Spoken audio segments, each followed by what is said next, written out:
everybody, this is Manny Moumdjian with Easy Choice Financial. How are you? Today we're going to talk about the 5 common credit repair mistakes to avoid when fixing your credit. I actually jotted down these 5 mistakes because of clients that would call in and ask questions, or even customers wanted to know about these questions before they even fix their own credit. The number one thing I want to talk about is closing open revolving accounts. Let's talk about that. So when you have open revolving accounts, and let's kind of clear up what a revolving account is, because a lot of people think a revolving account could be a car loan, or it could be a student loan, or it could be a home loan. And those are not revolving accounts, those are installment accounts. There's a big difference, okay? What happens to an installment account when it's paid off? It closes. So when it closes, it's not a revolving account. A revolving account is any gas card, any department store charge card, any secured credit card, any unsecured credit cards. These are revolving accounts. And if you have a bunch of them, you don't want to close them, because when you close them, they don't rate you on closed accounts, okay?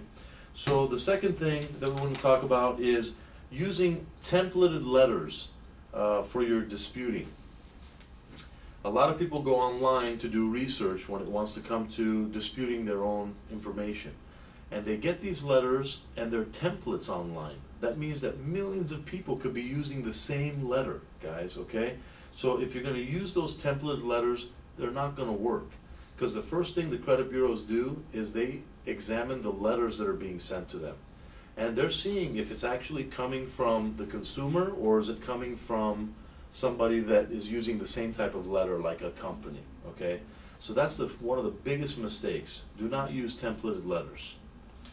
Number 3, reactivating the statute of limitations in your state. Oh my God, this is a great one, because the questions that the consumer would ask me is, hey, you know what, I got some collections on my record.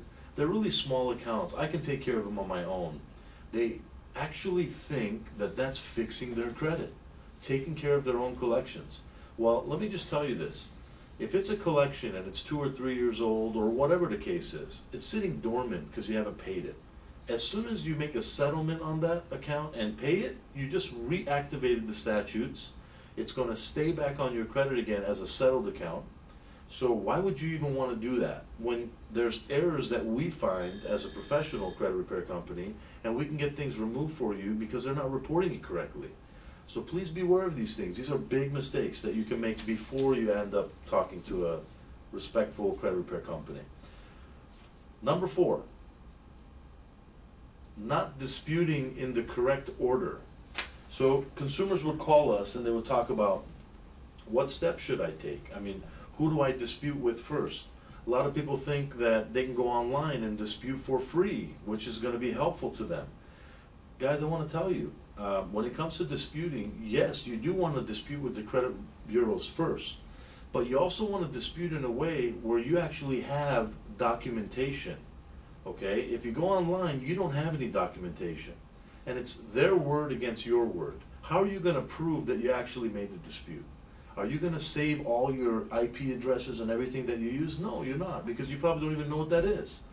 When it comes to disputing, you want to do it by letter form, okay? And when you're going to do it by letter form, you do your own personalized letter. You don't use templated letter forms. They don't work, okay? And that's the other thing. If you dispute with the original debtor first, like let's say Verizon or Nordstrom's or whoever it may be, that's not the correct way to do your disputing. You always want to go with the credit bureau first, okay? And you want to make sure that your letters are archived, documented, dated properly, and another good way is by having certified mail, okay? So you can make sure that they're getting your disputes. There's a lot of legalities involved when you're disputing. What I mean is, if you can prove documentation and paperwork where you've disputed the account, then that's the way that the violations can take place, where if they look at the credit reporting and you know that it's an error and they're not correcting your information, let's say, okay, then you can use an attorney to go after the creditor that's inaccurately reporting, or even the credit bureaus for putting erroneous information on your credit that they don't want to remove. Now, if you tell them, yeah, I disputed and I did it online, in a court of law, they're going to ask you, what proof do you have? And if you don't have any proof, you lost the case, okay? So you want to dispute the right way, and of course, you come to us and we'll dispute it the right way for you. Number 5, incorrectly disputing your accounts by saying the account is not mine. Come on, guys.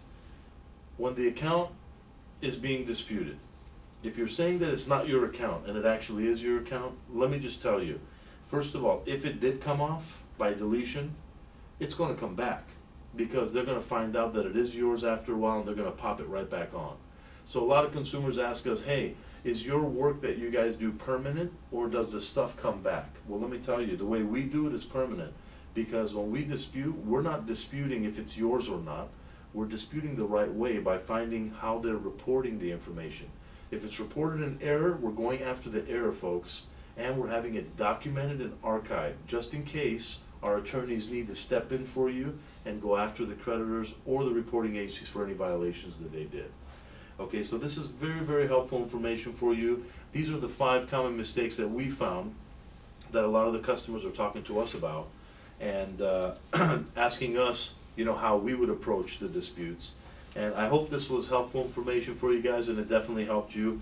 But if you'd like to get a hold of us and get a free consultation, you can call us at toll-free 888-655-6768, or you can reach us at 949-732-1167, and that's our local number.